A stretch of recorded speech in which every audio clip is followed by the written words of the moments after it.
तो हम लोग आज देखेंगे भारतीय दंड संहिता में आईपीसी के चैप्टर 17 के अंतर्गत आपका देख रहे हैं हम लोग रिष्टी के संबंध में। तो रिष्टी की जो संपूर्ण जो धाराएं हैं वो आपकी 425 से लेकर 440 में, जिसमें हमने रिष्टी के संबंध में पढ़ा था जो आपको बताया गया है 425 में।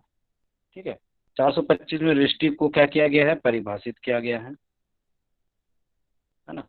और इसके बाद 426 में इसके दंड की व्यवस्था बताई गई है जो 3 मास की है। ठीक है, तो इसकी परिभाषा में हमने देखा था कि रिष्टी क्या होती है। रिष्टी के संबंध में क्या जाना था कि रिष्टी क्या होता है, किसी भी प्रकार का अन्य व्यक्ति को दिया गया सदोष हानि या कोई नुकसान।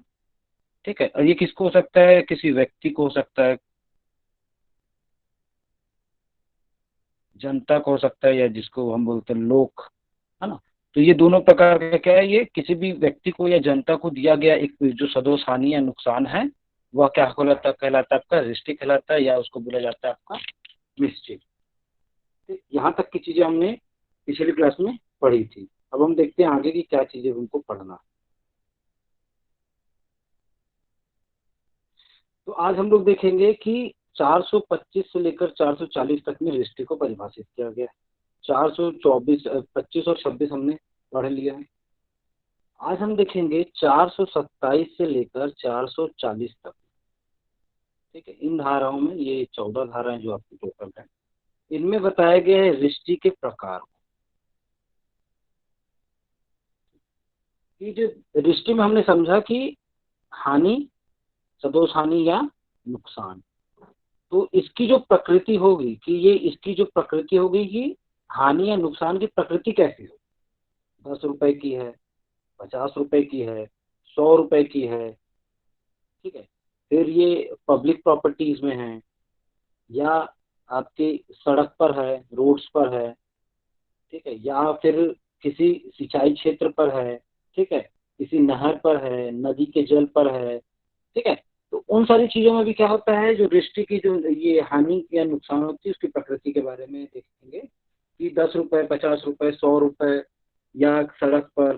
तो इस यहाँ हर स्थान पे क्या होता है, एक प्रकार का कोई व्यक्ति अगर उसको नुकसान कारित करता है तो उसका कार्य क्या कहलाएगा, आपका दृष्टि के अंतर्गत दंडनीय होगा। ठीक, तो जो आपका ये जो 424 से लेकर जो आपकी ये 427 से लेकर 440 में आपके 14 प्रकार की दृष्टियों को बताया गया है, जिसके बारे में हम आज अध्ययन करेंगे। तो आपको एक चीज याद रखनी है कि दृष्टि का मुख्य उद्देश्य क्या होता है।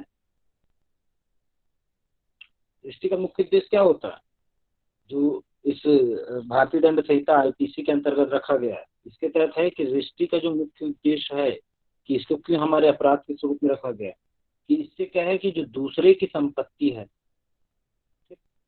संपत्ति को क्या करना है, नुकसान से बचाने के लिए दंडित करना। कि अगर आपने किसी एक व्यक्ति, जैसे ए और यहाँ पे बी है, तो कभी भी ए के पास ये राइट नहीं है कि वह बी की संपत्ति को नुकसान पहुंचाए। ठीक है, या उसको सदोष हानि कारित करे। तो यदि अगर ए ऐसा कोई कार्य करता है जिससे क्या हो रहा है, आपके बी को नुकसान हो रहा हो, है ना, तो वह उसका जो कार्य होगा वो 425 आईपीसी के तहत क्या होगा, सेक्शन 425 के तहत दंडनीय होगा। ठीक है, तो आज की क्लास में हम देखेंगे कि 427 से लेकर 440 तक में कि जो 14 प्रकार के रिष्टी को बताया गया है, और ये रिष्टी कैसी रहेगी, ये जो रिष्टी का वो होगा ये गंभीर किस्म का होगा, जो गंभीर प्रकृति का होगा, इसके संबंध में हम आज जानेंगे। तो 427 से आप इसको नोट करके बार बार मैं बता रहा हूँ, 427 लेकर 440 में इनके प्रकारों को बताया गया। ठीक है, यहाँ तक की चीजें आप कुछ बीच में नहीं समझ आएगा तो आप मैसेज कर सकते हो, बता सकते हो, फिर आगे बढ़ते जाएंगे।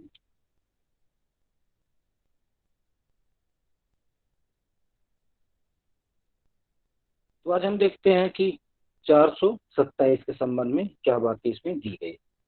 427 आपका कहता है रिष्टी जिससे 50 रुपए का नुकसान होता है। तो आप स्क्रीन देखिए कि क्या लिखा हुआ है 427 में, दृष्टि, जिसमें कितने रुपए की बात कही गई है, 50 रुपए की। तो क्या है कि जो कोई दृष्टि करेगा तदत द्वारा 50 रुपए या उससे अधिक दृष्टि की हानि या नुकसान कारित करेगा, वह दोनों में से किसी भांति के कारावास से जिसकी अवधि 2 वर्ष तक की हो सकेगी। तो आपको यहाँ पे समझने वाली बात है, ये चीजें हर बार आएगी कि यहाँ पे हमने जब 425 पढ़ा था जिसमें दृष्टि को परिभाषित किया गया है, उसके लिए जब दंड की व्यवस्था की गई है वो केवल 3 मास तक की गई है।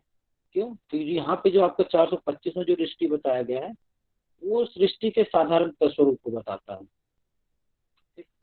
जनरल नेचर को बताता है कि एक सामान्य प्रकार की दृष्टि में क्या होगा।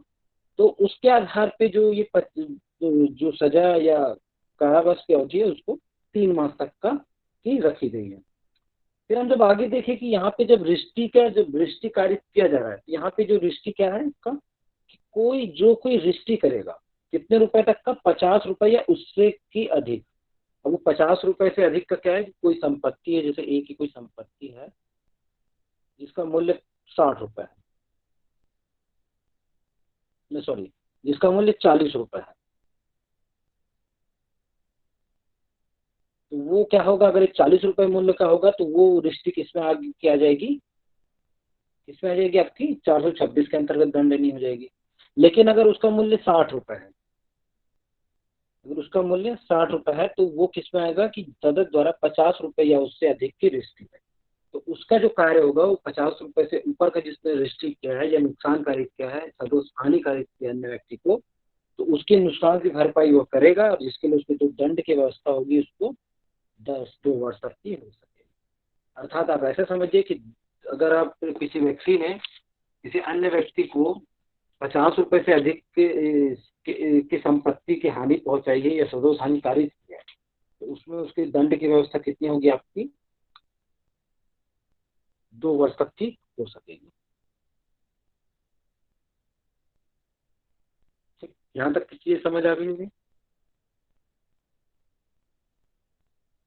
तो आपको याद रखना है कि जो 427 के अंतर्गत ऐसी दृष्टि के लिए और इसके जिसके परिणाम स्वरूप, ठीक है, यहाँ पे जो 427 है दृष्टि, जिसमें क्या है कि इसके परिणाम को बता रहा है कि परिणाम क्या है, 50 रुपए तक का नुकसान, ठीक है, या 50 रुपए प्लस, ठीक, 50 रुपए का भी हो सकता है, 50 रुपए से अधिक का भी हो सकता है। तो अगर 50 से अधिक की हानि किसी को होती है तो उसके लिए जो दृष्टि के तहत 427 के तहत उनको जो दंड की अवधि होगी वो आपकी होगी 2 साल तक की।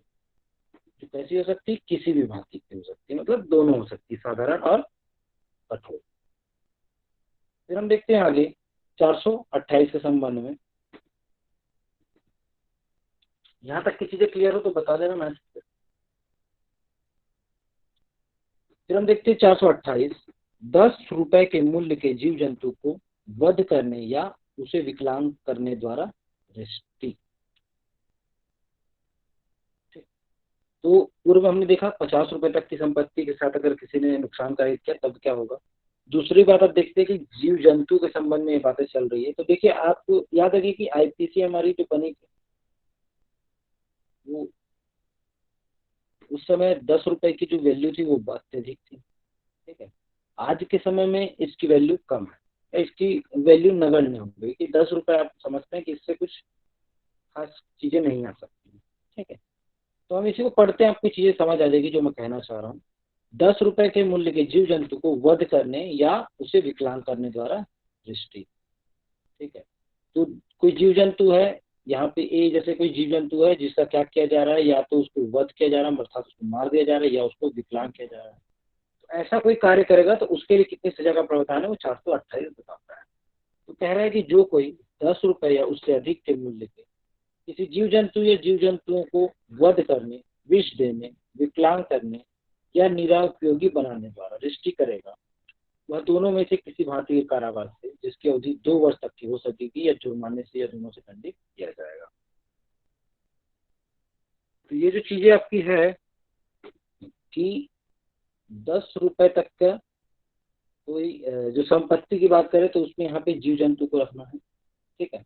अब उस जीव जंतु के साथ क्या करने की बात कर रहा है, उसका वध करने की बात कह रहा है, दूसरा बोल रहा है उसको विष देने की बात कह रहा है, तीसरा कह रहा है उसको विकलांग करने की बात कर रहा है, चौथा कह रहा है कि उसको निरापयोगी बनाने का दृष्टि करेगा। मतलब किसी जीव जंतु की चीजें, जैसे एक आप किसी मोर को समझ लीजिए, मान लीजिए उस समय जैसे मोर तभी हमारा राष्ट्रीय पक्षी है, उसको हटा देते हैं। आप ऐसा समझिए एक तोता है, जीव जंतु है तोता छोटा सा, उसका या तो उसको क्या कर रहे हैं, उसका वध कर दोगे तो भी आप इसके तंत्र दंड नहीं होगा। ठीक है, उस तोते की मूल्य 10 रुपए से तो अधिक होगी आज के समय में। फिर विष दे दोगे तो भी उसकी मृत्यु हो जाएगी। उसको विकलांग कर दोगे अर्थात उसका क्या है, उसका पैर को तोड़ दिए या कुछ भी जो उसको नुकसान कर दिए, या उसको निरुपयोगी बना दिए। उसका ऐसा कोई कार्य करना जिससे उसकी उपयोगिता में कमी आ जाए। जैसे मान लीजिए कोई तोता है जिसके पंख बहुत सुंदर दिखते हैं और इसीलिए उसको लोग पसंद करते हैं, तो अब किसी व्यक्ति ने क्या किया, उसके सारे पंखों को तोड़ दिया, तो उसका जो कार्य होगा वो इसके अंतर्गत दंडनीय है। ठीक है, तो ऐसा वो कार्य करता है तो उसकी जो सजा की अवधि है वो 10 वर्ष तक की हो सकेगी। ठीक है, तो ये तो बात होगी 428 में दिए गए धारा के अनुसार या उसके उपबंधों के अनुसार। अब वास्तविकता की बात करें धारा के संबंध में, तो आज के समय में जो 10 रुपए की वैल्यू है वो अत्यंत ही नगण्य है, मतलब उसकी। ठीक है, तो ये जो धारा जो रखी गई है इसका आपका केवल एकेडमिक्स महत्व है कि आपको याद रखना कि 428 में क्या दिया गया है। व्यवहारिक दृष्टि से इसकी उपयोगिता खत्म हो चुकी है। अब आप अगर 10 रुपए के मूल्य के जीव जंतु का वध या उसके विकलांग करने पर डिस्ट्रिक्ट अगर केस करना चाहेंगे तो उसकी चीजें मुश्किल होती है, नहीं होता है। ये प्रैक्टिकली बात है। फिर हम देखते हैं 429 के बारे में। 429 क्या बोल रहा है कि किसी मूल्य के ढोर आदि की, ढोर अर्थात होता है पशु, ठीक है, आदि की या 50 रुपए के मूल्य के किसी जीव जंतु को वध करने या उसे विकलांग करने द्वारा दृष्टि।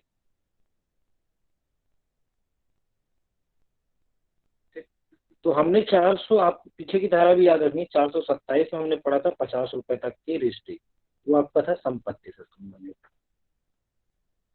ठीक है, वहाँ पे कुछ वो चीजें नहीं दी गई थी कि ये स्पेसिफाइड किसके लिए है। ठीक, यहाँ पे जो चीजें बताई गई 429 कहता है किसी मूल्य के ढोर अर्थात पशु आदि की या 50 रुपए के मूल्य के किसी जीव जंतु को वध करने या उसे विकलांग करने द्वारा दृष्टिगत। यहाँ पे जो ढोर है उसमें, यहाँ पे जो ये ढोर शब्द लिखा है उसमें विभिन्न जानवरों का एक जो कैटेगरी होता है उसको यहाँ पे बताया है। हम आगे पढ़ते हैं क्या है इसमें, कि जो कोई किसी हाथी, ऊंट, घोड़े, खच्चर, भैंस, सांड, गाय या बैल, ठीक, कितना हो गया आपका, एक हाथी, दूसरा ऊंट, तीसरा घोड़ा, चौथा खच्चर, पांचवा भैंस, छठवां सांड, सातवां गाय और आठवां बैल। यहाँ पे ढोर की जो बातें कही गई वो 8 प्रकार के जानवरों पर ये बातें लागू होगी, इसको आप याद रखेगा, चाहे उसका कुछ भी मूल्य हो। ठीक है, तो क्या कह रहे हैं कि जो कोई किसी हाथी, ऊंट, घोड़े, खच्चर, भैंस, सांड, गाय या बैल को, चाहे उसका कुछ भी मूल्य हो या 50 रुपए या उससे अधिक मूल्य के किसी भी अन्य जीव जंतु को वध करने, विष देने, विकलांग करने या निरुपयोगी बनाने के लिए दृष्टि करेगा, वह दोनों में से किसी भांति कारावास से जिसकी अवधि 5 वर्ष तक की हो सकेगी या जुर्माने से या दोनों से दंडित किया जाएगा। तो यहाँ पे उन पशुओं की बात करिए, हमने यहाँ पे ढोर शब्द डाला गया है, पशुओं की बात करिए जिनका मूल्य क्या हो सकता है, 50 रुपए हो सकता है, ठीक है, या उससे अधिक हो सकता है या उससे कम भी हो सकता है, या उनका कोई भी मूल्य हो सकता है, वो 50 रुपए से डिफरेंट कोई मूल्य हो सकता है। ठीक है, तो इन सारी बातों में जो यहाँ पे जानवरों की जो सूची दी गई है उसमें इन जानवरों के लिए तो विशेषता बताया गया है आपका,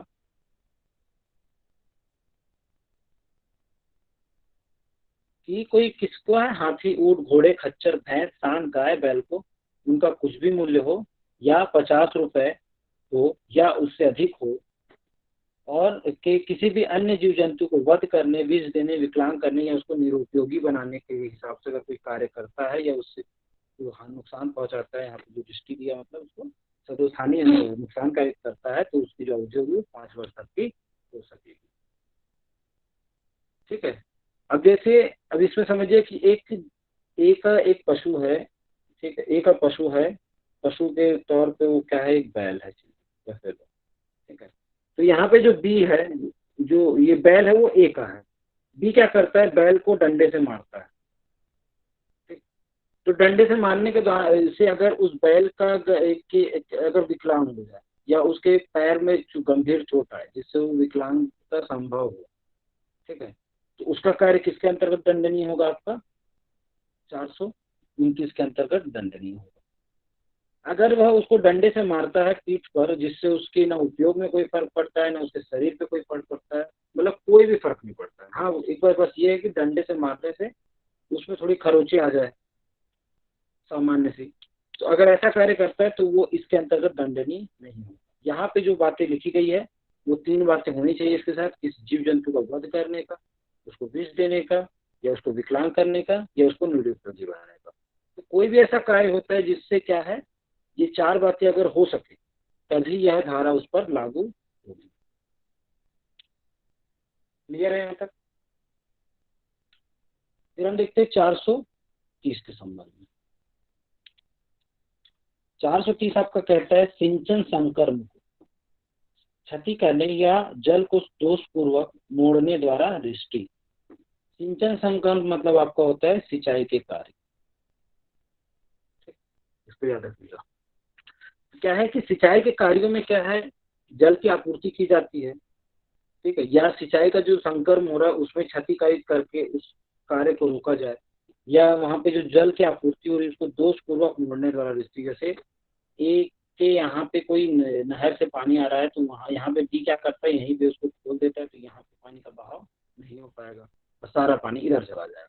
तो इसको क्या होगा, इसको सिंचाई का जो संकर्म है उसको प्रभावित होगा और उससे उसको सदोष हानि या नुकसान होगा। तो यहाँ पे जो इसका कार्य है वो क्या होगा, इसके अंतर्गत दंडनीय होगा 430 के। तो क्या कहता है कि जो कोई किसी ऐसे कार्य को करने द्वारा दृष्टि करेगा, ठीक है, ऐसे कार्यों के बारे में जो आगे हम देखते हैं, जिससे कृषक प्रयोजनों के लिए या मानव प्राणियों के या उन जीव जंतुओं के लिए जो संपत्ति है, खाने या पीने के या सफाई के या किसी विनिर्माण को चलाने के जल प्रदाय में कमी कारित होती है या कमी कारित होना वह संभव है जानता हो, वह दोनों में से किसी भांति कारावास से जिसकी अवधि 5 वर्ष तक की हो सकेगी या जनमानस से दंडनीय किया जाए, दंडित किया जाए।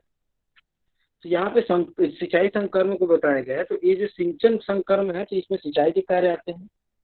फिर आपका जब विनिर्माण होते हैं या किसी संपत्ति जब कोई भवन बनाया जाता है, कॉम्प्लेक्स बनते हैं, तो उसमें भी क्या लगता है, पानी की बहुत आवश्यकता होती है। तो उन्हीं सारी चीजों के लिए अगर किसी प्रकार की बातें कही गई कि जो कोई किसी ऐसे कार्य द्वारा, किस कार्य का, ये क्षतिकारित करने का या जल को दोषपूर्वक मोड़ने द्वारा दृष्टि करेगा, जिससे कृषि कार्यों के लिए या मानव प्राणियों को के या उन जीव जंतु के जो संपत्ति है, ठीक है।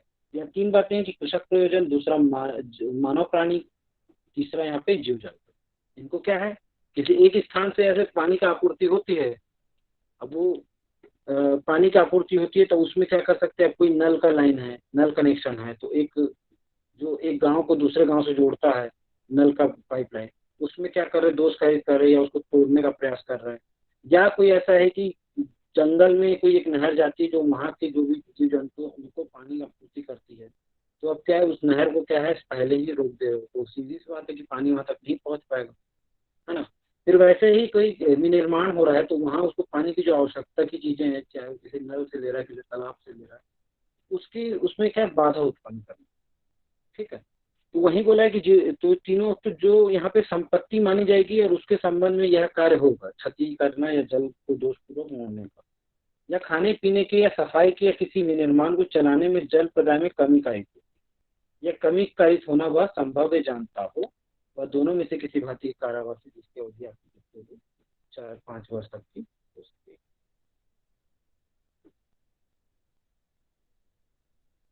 क्लियर है यहाँ तक की चीजें? फिर हम देखते हैं 423 के बारे में कि लोक सड़क, पुल, नदी या जल सरणी को क्षति पहुंचाकर दृष्टि।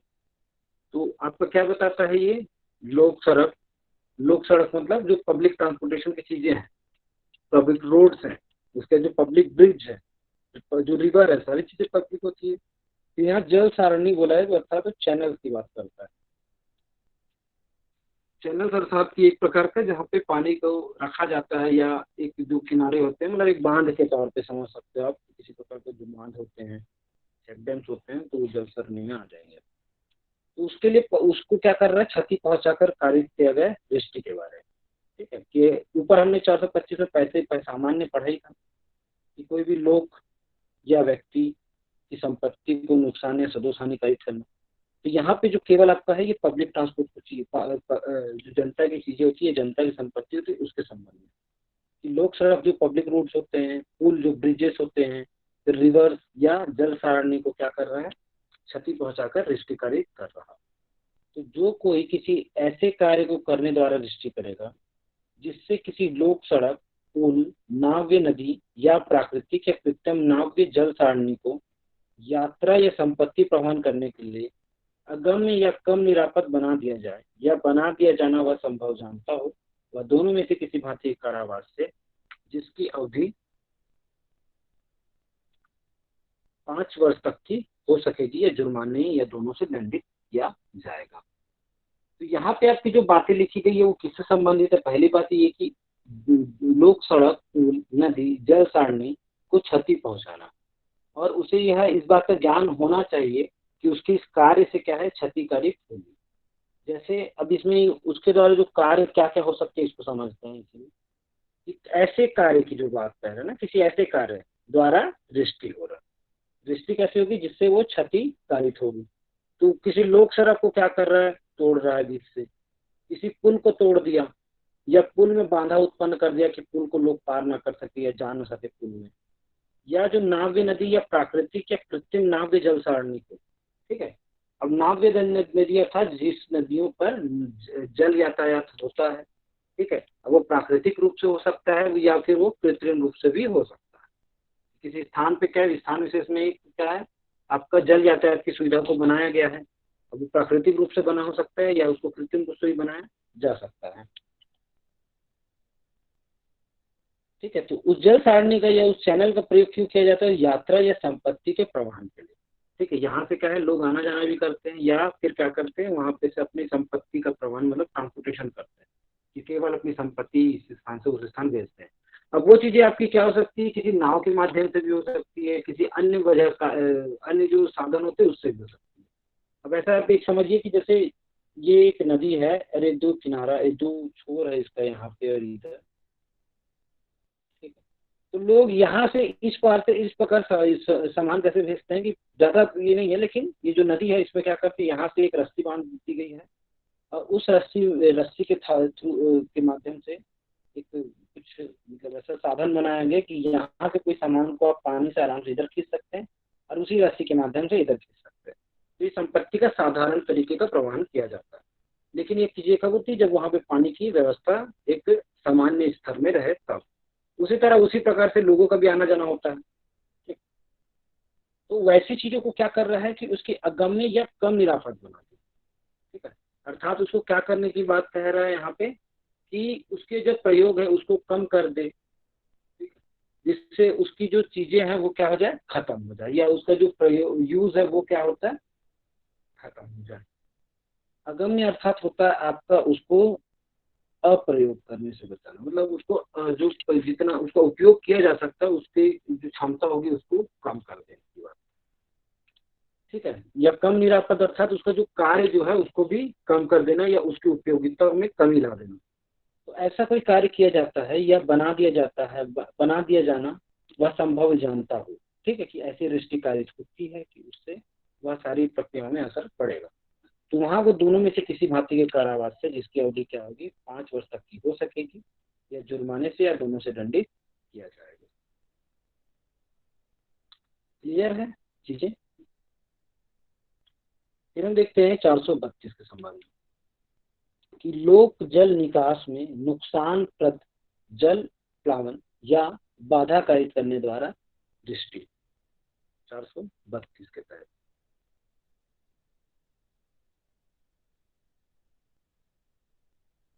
तो ये क्या है कि लोक जल निकास, ठीक है। लोक जल निकास मतलब जो नालियां होती है, ठीक है, या जो ड्रेनेज होते हैं, ड्रेनेज सिस्टम बोलते हैं ना, जो नाले होते हैं बड़े बड़े, उनके बारे में है कि उनको नुकसान पर क्या कर रहे हैं, जल प्लावन या बाधा कारित कर रहे हैं। जल प्लावन मतलब वहां पे जल को ज्यादा भर देंगे या उसमें कोई बाधा उत्पन्न कर देंगे, जिससे नाला, एक नाला है ये, ठीक है, इससे यहाँ से पानी इधर की ओर बहता है। एक व्यक्ति ने यहाँ क्या किया, पत्थर डाल दिए खूब सारा, इधर क्या होगा, फिर पानी का फ्लो रुक जाएगा और इधर की सारी जो पानी होगी वो ऊपर की तरफ बढ़ने लगेगी और ये सारे एरिया को वो बर्बाद कर देगी। ठीक है। तो उसी के बारे में है कि लोक जल निकास में नुकसान पर जल प्लावन या बाधा कायिक करने द्वारा दृष्टि कर सकते हैं। तो जो कोई किसी ऐसे कार्य को करने द्वारा दृष्टि करेगा, ऐसे कार्य को ऊपर जो बताया गया, और जिससे किसी लोक जल निकास में क्षतिप्रद या नुकसानप्रद जल प्लावन या बाधा कारित हो जाए।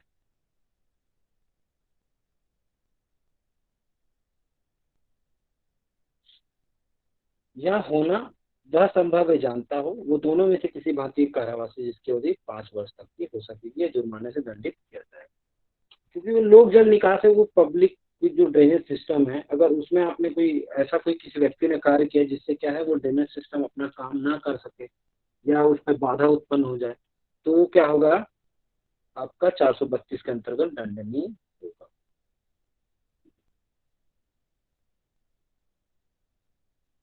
फिर हम देखते हैं 433 के संबंध में, किसी द्वीप ग्रह या समुद्री चिन्ह को नष्ट करके, हटाकर या कम होके भी बनाकर दृष्टि।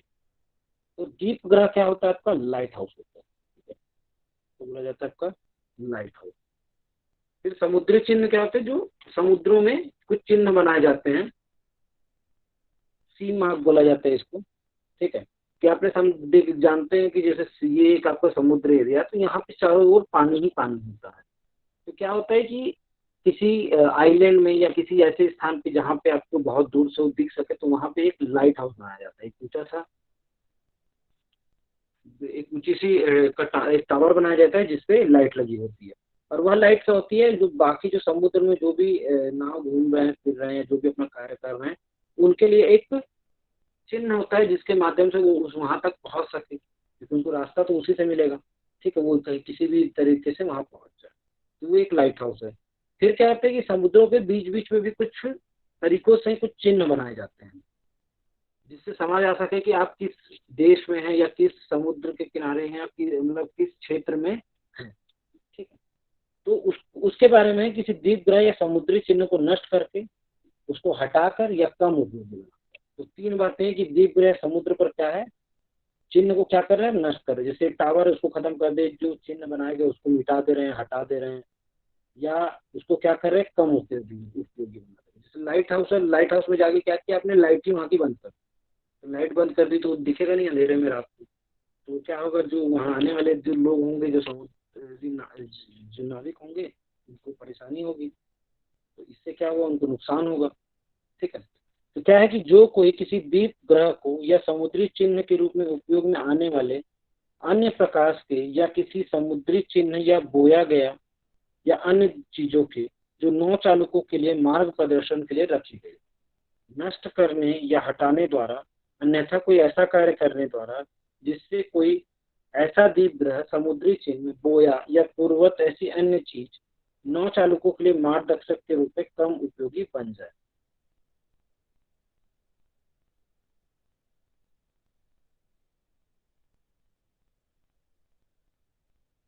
कम उपयोगी बन जाए, रिश्ती करेगा, वह दोनों में से किसी भांति एक कारावास है जिसकी अवधि क्या होगी, 7 वर्ष तक की हो सकेगी या जुर्माने या दोनों से उसको दंडित किया जाएगा। यह अब कुछ चीजें समझ आ गई कि नौ चालकों के क्या है, प्रदर्शन के लिए रखी गई है। तो उसमें क्या है कि किसी समुद्री चिन्ह या बोया गया अन्य चीज, अर्थात क्या है कि प्रकाश की व्यवस्था की जाती है, लाइट हाउसेस बनाए जाते हैं, फिर समुद्री चिन्ह बनाए जाते हैं कि ये समुद्र इस एरिया को बताता है। फिर कुछ वहां पे बोया, अर्थात कि वहां पे क्या है, किसी प्रकार के प्लांटेशन कर दिया जाता है, उनका समुद्र में एक प्रकार के कुछ चीजों को वहां पे एकत्रित करके रखा जाता है, जिससे कि आपको एक कुछ चिन्ह के तौर पर। अब आपको समझिए कि समुद्र जो गहरा होता है, तो उसके अंदर तो आप कुछ वो नहीं कर सकते, लेकिन वहां पे क्या है, किसी प्रकार का एक जैसे कभी आप उस जाएंगे तो उधर देखेंगे कि एक जैसे नाव है, ठीक है, तो उसका लंगर डाल के उस नाव को वहीं पे स्थिर कर दिया जाता है, और उस नाव के आसपास कुछ चीज़ों को चिन्हित करने के लिए वो हमेशा वैसे ही रहते हैं। फिर कई प्रकार के उपकरणों को ऐसे लगाया जाता है जिससे वो समझ आए कि हाँ आपको इस एरिया में नहीं जाना है या इस एरिया में जाना है। तो उस प्रकार की चीज़ें जो होती है उसको क्या कर रहा है, उन चीज़ों से क्या हो रहा है कि जो नौ चालक होते हैं, जो नाव चालक होते हैं, उनके मार्ग प्रदर्शक के रूप में बहुत कम उपयोगी बन जाए। अगर उसको नष्ट कर देते हैं या उसको हटा देते हैं या उसको कम उपयोगी बना देते हैं, तो वो ऐसा अगर वो जस्टिफाइड करेगा तो उसके लिए जो सजा की अवधि होगी वो आपकी होगी 7 वर्ष तक। ठीक है, यहाँ तक की दीजिए। अब बाकी हम लोग 434 से लेकर 440 की चीज़ों को हम लोग कल पढ़ेंगे। यहाँ तक तो आपको कोई समस्या होगी तो आप बता सकते हैं।